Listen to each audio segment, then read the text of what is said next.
The grand ballroom of the Hawthorne Club sparkled like a jewel box on that brisk autumn evening in Boston.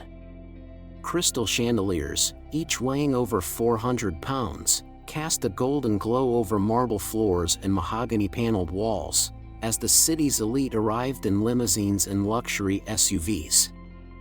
Valets in white gloves rushed to open doors, ushering in women draped in floor-length gowns and men in sharp black tuxedos tailored to perfection. The annual gala to support Boston Children's Hospital had begun, with tickets priced at $5,000 per plate, and that didn't include the silent auction items that would fetch 6- and 7-figure bids before the night was through. The air inside was tinged with the scent of fresh roses, imported from Ecuador, arranged in towering centerpieces that stood nearly 3 feet tall. A string quartet played Vivaldi in the corner, barely audible over the hum of networking chatter and the soft clinking of champagne flutes. At the center of it all stood Charlotte Whitmore, widow of a real estate tycoon and longtime chair of the hospital's fundraising board. Dressed in an emerald green gown custom made in New York, she held court beside Elaine Maddox, a retired fashion executive, and Tricia Reynolds, a socialite known more for her lifestyle column than any career of her own. The 3 women had attended this event for over a decade, and they wore their status like a second skin, comfortable, confident, and unshakable. "I do hope the new oncology wing is named after someone reputable this year," Charlotte murmured, adjusting her diamond tennis bracelet. "Last year's donor, what was his name again, barely made the society pages." Elaine nodded, sipping her vintage rose. "Honestly, if you're going to donate $10 million, the least you can do is have the pedigree to match." They laughed softly, their eyes scanning the room for familiar faces, powerful allies, or the occasional celebrity who might boost the event's visibility. Every detail, from the custom-designed menus printed on ivory cardstock to the imported Italian marble ice sculpture of the hospital's logo, was meticulously curated to maintain the illusion of benevolence wrapped in extravagance. It was a night where appearances mattered. The right dress, the right jewelry, even the right table placement could say more about a person's social standing than a dozen charitable acts. None of the guests knew it yet, but that illusion was about to be challenged in the most unexpected way. Just then, the heavy doors opened again, and a woman stepped inside, alone, unannounced, and entirely out of sync with the shimmering sea of couture. Her presence didn't come with an entourage, nor did she wear designer labels. But what she carried would soon eclipse every gemstone in that room. Her name was Beth Carter. Just as the quartet shifted to a soft rendition of Clair de Lune, the grand oak doors of the Hawthorne Club opened once more. In walked a woman who, at first glance, didn't seem to belong. No glittering gown. No gold or diamond accessories. No designer clutch or silk shawl draped just so. Beth Carter, a poised black woman in her mid-30s, wore a plain beige dress that fell just past her knees and simple leather flats, practical, quiet, and, by all appearances, out of place in a room dripping with luxury. She didn't come with a husband or date on her arm. She walked with grace and calm, her natural curls pinned neatly back, her makeup understated. It wasn't humility, exactly, it was confidence in something deeper than appearances. But to the women watching from their pedestal of privilege, it looked like naivety, or worse, intrusion. From their table near the ballroom's marble fireplace, Charlotte Whitmore leaned closer to Tricia Reynolds, barely bothering to lower her voice. "Who on earth let her in? She looks like she's headed to a business interview, not a gala dinner." Tricia's eyes scanned Beth's modest dress, and she smirked. "Maybe she's part of the waitstaff? Lost her jacket?" The women giggled quietly, their pearl earrings swinging as they shook their heads. They weren't cruel, they would tell themselves, just observant. In truth, their comments were laced with the kind of judgment that comes from generations of wealth, where status is measured in fabric and formality. But Beth remained unbothered. She stopped near the display of architectural renderings, sketches of the future pediatric oncology wing. While others passed by with barely a glance, she studied them carefully, her brow furrowed in thought. A few guests gave her curious looks, unsure whether to smile politely or ignore her completely. Most chose the latter. "I don't recognize her," whispered Elaine Maddox, joining Charlotte and Tricia. "Not from the yacht club or any of the hospital luncheons." "She's clearly not one of us," Charlotte said pointedly. "Probably some feel-good invite from the hospital board to show diversity. They do that sometimes, feature a teacher or nurse in the brochure." As Beth moved through the room, conversations quieted around her, only to resume in low tones after she passed. It wasn't just the dress, it was the self-possession. She didn't try to impress. She didn't seek validation. That alone was enough to unsettle those who spent years learning to perform belonging. In a sea of silk, sequins, and carefully curated personas, Beth Carter was an anomaly. But the people mocking her would soon discover that the woman in the plain beige dress wasn't just another face in the crowd. She was the storm they never saw coming. Beth Carter had only been in the ballroom a few minutes before the whispers started to gather behind her like a storm cloud. While she paused to observe the architectural plans for the new pediatric oncology wing, 3 well-heeled women nearby were already engaged in the kind of quiet mockery that passed for conversation in certain social circles. Charlotte Whitmore, flanked by Elaine Maddox and Tricia Reynolds, lowered her champagne flute and tilted her head toward Beth with the calculated curiosity of someone inspecting a smudge on a window. "She's still here," she said under her breath, lips barely moving. "And bless her heart, she hasn't changed clothes." Elaine let out a light, rehearsed laugh. "Maybe she thinks beige is the new black." "It's not," Tricia added, adjusting her sapphire necklace, "and that dress looks like something off the clearance rack at a department store. What's it called? Marshall's? Or worse," Charlotte murmured, "JCPenney." The laughter that followed was soft but sharp, the kind meant to cut without leaving visible wounds. They weren't simply amused, they were insulted by Beth's presence, as if her modest attire were a personal affront to their curated world of couture and exclusivity. These were women who measured success by the inch, heel height, necklace length, waistlines, and donation totals. To them, Beth didn't just look different, she disrupted the aesthetic. Charlotte leaned in again. "You know, we really should introduce her to Monty Wells. He adores talking to the common folk. It makes him feel charitable." Elaine grinned. "Just imagine his face." Beth, meanwhile, remained unaware, or perhaps unbothered. She took a sip from her glass of sparkling water, still engaged with the project plans while the women behind her plotted social sabotage. "I say we invite her to join us for a moment," Tricia suggested, voice laced with false sweetness. "Let's see how long it takes before she realizes she's out of her league." Charlotte nodded. "We'll be gracious. Like good hostesses. Just enough to keep things civil." Beth turned just as Charlotte approached with a practiced smile. "I don't believe we've met," she said, extending a manicured hand heavy with rings. Charlotte Whitmore.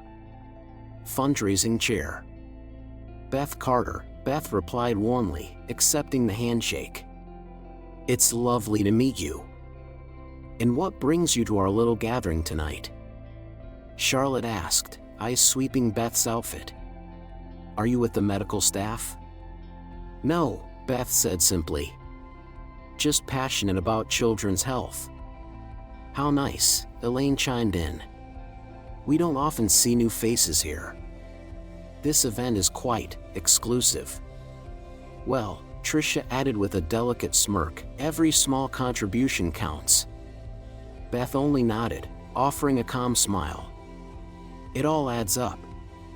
But even as the women circled her with polite contempt and patronizing smiles, Beth remained poised. She didn't need to prove herself, not tonight. Not to them. And soon, they'd understand just how small their world really was. While the murmurs and side glances continued to circulate around her like a gentle but persistent breeze, Beth Carter remained a picture of calm. She didn't shrink under scrutiny, nor did she retaliate with sharp words or defensive glances. Instead, she did what few in that ballroom were accustomed to doing. She listened, watched, and took in the room with quiet dignity. As the trio of well-dressed women made thinly veiled jabs about her attire and presumed status, Beth turned her attention back to the architectural drawings of the hospital's new pediatric oncology wing. The plans were displayed on an easel near the edge of the ballroom, mostly ignored by guests more interested in mingling and making appearances. But Beth leaned in, her eyes scanning every detail. She noticed the placement of windows, the access to outdoor spaces, and the flow of movement through treatment areas. Her mind was not on her dress or the whispers behind her, it was on Sophie, the 8-year-old girl she had met that very morning. Sophie, who was too sick to play outside but lit up at the idea of a butterfly garden.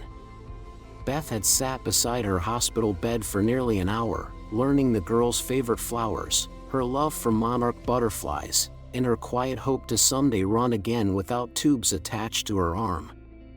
Beth had made Sophie a promise that the new wing would have a place where children could see butterflies, feel fresh air, and simply be children even while fighting for their lives. That promise, not pearls or party talk, occupied her thoughts now. Across the room, hospital administrator Dr. James Harris spotted her and made his way through the crowd. His face brightened as he approached. "Beth, I didn't expect to see you here tonight," he said warmly. "Hello, James," she greeted, her voice soft but sincere. Their interaction caught the attention of Charlotte Whitmore, who blinked in confusion. Wait, she knows Dr. Harris. Before the moment could deepen, Charlotte quickly inserted herself into the conversation. "Dr. Harris, we were just acquainting ourselves with Miss Carter," she said, her tone clipped and vaguely territorial.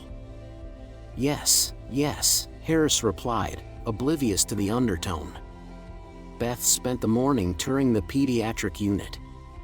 The kids adored her, especially Sophie. "That butterfly garden you mentioned, Beth, it's already stirring excitement." Beth gave a quiet smile. "Children don't ask for much. They just want to be seen. Remembered." The exchange left Charlotte momentarily speechless. Her social radar, so finely tuned to measure wealth by designer tags and last names, faltered in the presence of something she hadn't anticipated: authenticity. Beth didn't need to perform. She didn't need to announce herself or flaunt her worth. She stood apart precisely because she didn't try to stand out. And as the night carried on, it became clear, in a ballroom full of performers, Beth Carter was the only one truly present. As the evening wore on, the hum of conversation slowly faded as Richard Thornton, executive director of Boston Children's Hospital, made his way to the podium at the front of the ballroom. The clink of glasses subsided, and chairs were discreetly scooted forward. Even the most seasoned socialites leaned in slightly. This was the moment they'd been waiting for. Every year, the donor wall unveiling was the gala's crown jewel. Names were announced, amounts discreetly hinted at, and reputations quietly recalibrated. The order of appearance wasn't just alphabetical, it was political. It told you who mattered. And for women like Charlotte Whitmore, this was where their social investments paid off. Beth Carter, still standing near the back of the room, placed her glass on a side table and turned her attention to the stage. She had declined a seat at one of the sponsor tables. She didn't need a spotlight, only the truth to shine. "Ladies and gentlemen, Thornton began, adjusting the microphone. Tonight marks a milestone not only for our hospital, but for our entire community. The new pediatric oncology wing, built with your generosity, will transform the way we care for our youngest, most vulnerable patients. Polite applause rippled through the room. Charlotte gave Tricia a knowing look. "Here it comes," she whispered. But before we unveil the donor wall, Thornton continued, "I want to share something extraordinary. For the first time in our hospital's 150-year history, we received an anonymous donation of an unprecedented amount. A single individual gave $25 million. A collective gasp echoed through the room. That was 5 times larger than the next biggest contribution ever received. Charlotte's eyebrows rose. "Anonymous," she repeated, stunned. "Who on earth would keep that quiet?" Thornton paused, letting the moment breathe. At first, they wished to remain unnamed. But tonight, with their permission, we are proud to acknowledge them publicly. This individual asked that part of the new facility be dedicated in honor of a young patient, Sophie, and her love for butterflies. The garden terrace will be named Sophie's Butterfly Haven. Dr. James Harris smiled knowingly, his eyes scanning the room until they found Beth. Thornton's voice rang with reverence. "Please join me in recognizing our lead benefactor, Ms. Beth Carter, founder of the Carter Foundation for Pediatric Medical Research." Gasps gave way to stunned silence. Beth stepped forward, her beige dress suddenly more radiant than any sequin gown in the room. She didn't rush. She walked with the same quiet strength she had shown all evening, as the crowd parted for her like the Red Sea. Charlotte stood frozen, her champagne flute shaking slightly. "Beth Carter," she whispered. Tricia clutched her pearls. "That woman?"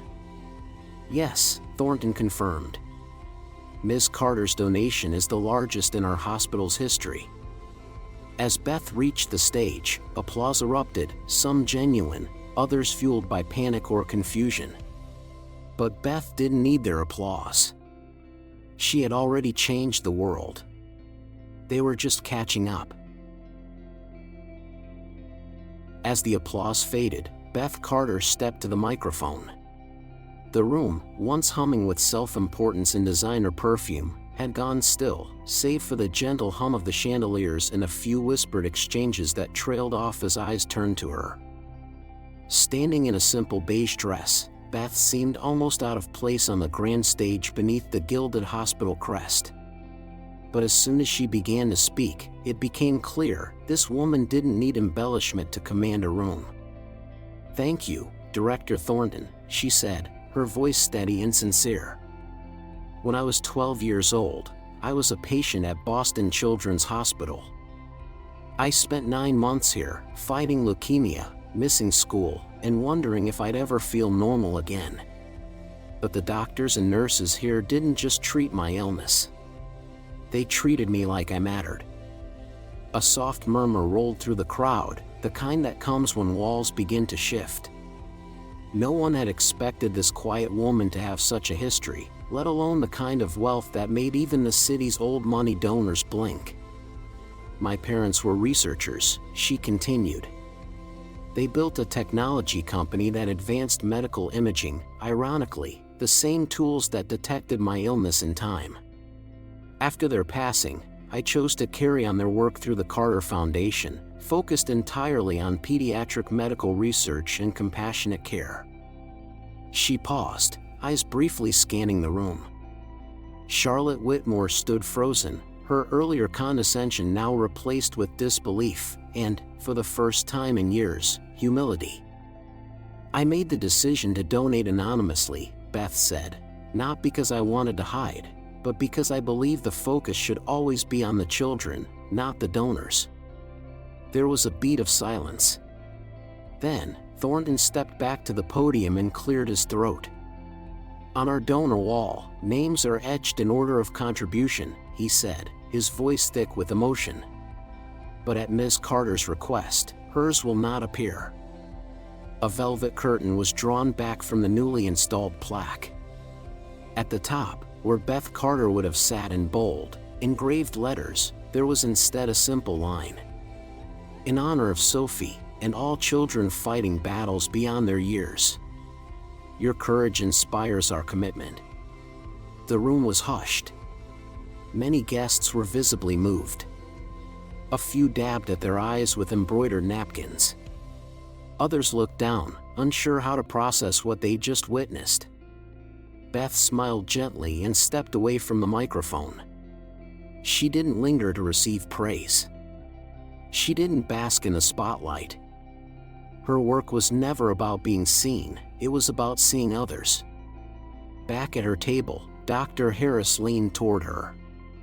"That was extraordinary," he whispered. Beth looked toward the plaque again.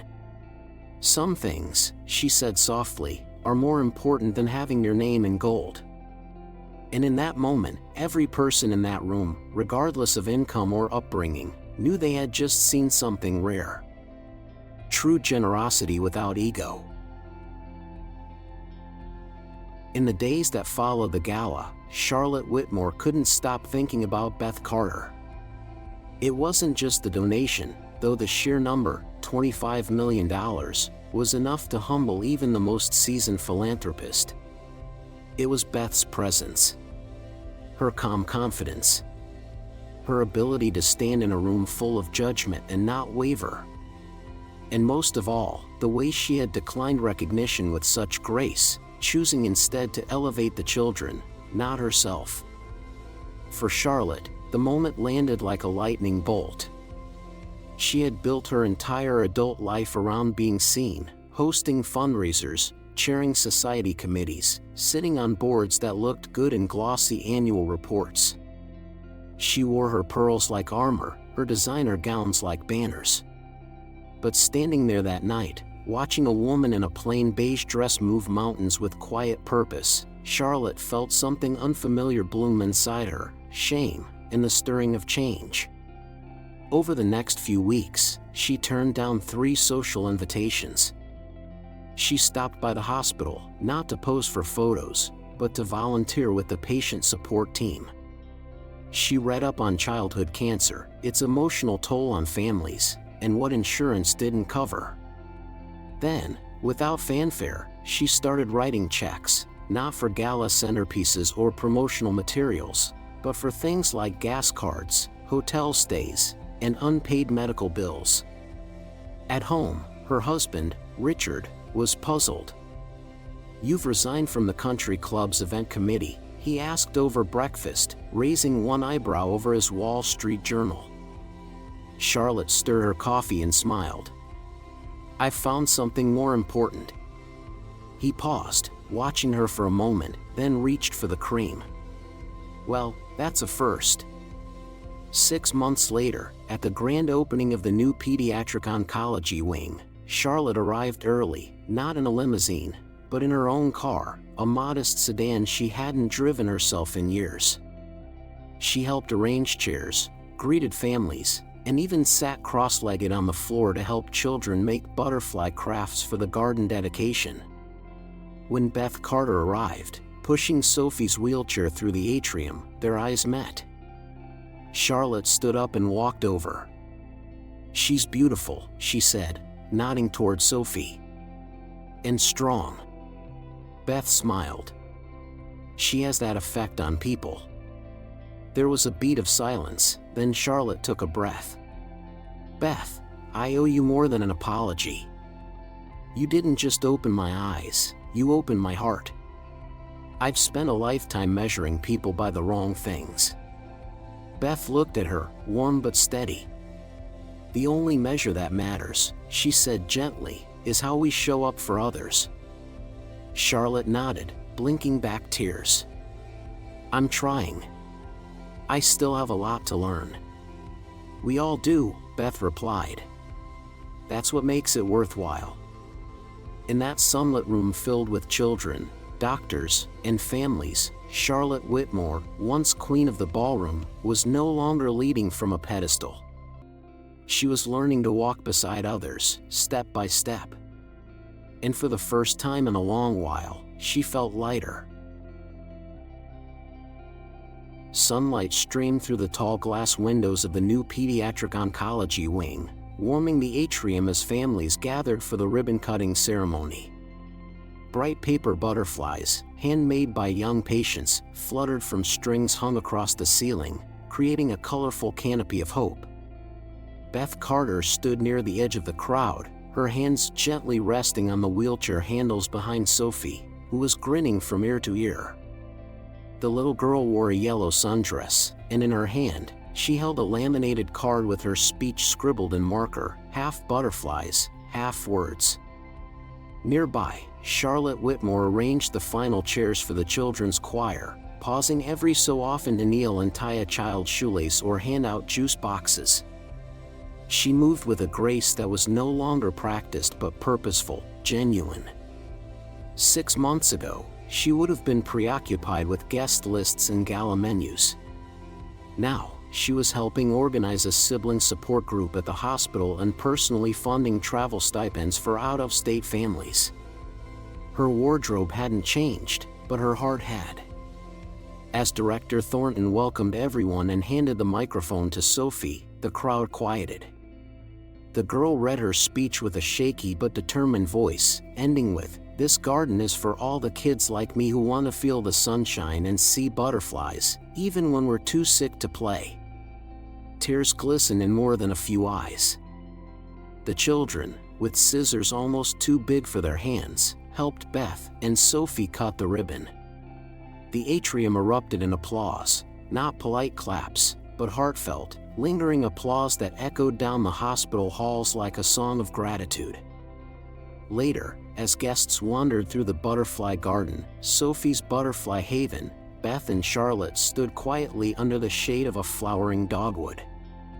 Butterflies flitted from bloom to bloom, pausing occasionally on tiny fingers held out with wonder. Charlotte turned to Beth.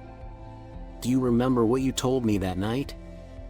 About how we all deserve to be seen for who we are, not what we wear or where we come from." Beth nodded. "It's still true." Charlotte looked down for a moment, then back up, her voice softer than usual. "I didn't just see you wrong that night, Beth. I think I hadn't really seen anyone clearly for years, including myself." Beth reached out, touched her shoulder gently. "Awareness is the beginning of change. And change is never easy." Charlotte gave a small, knowing smile. "But it's worth it."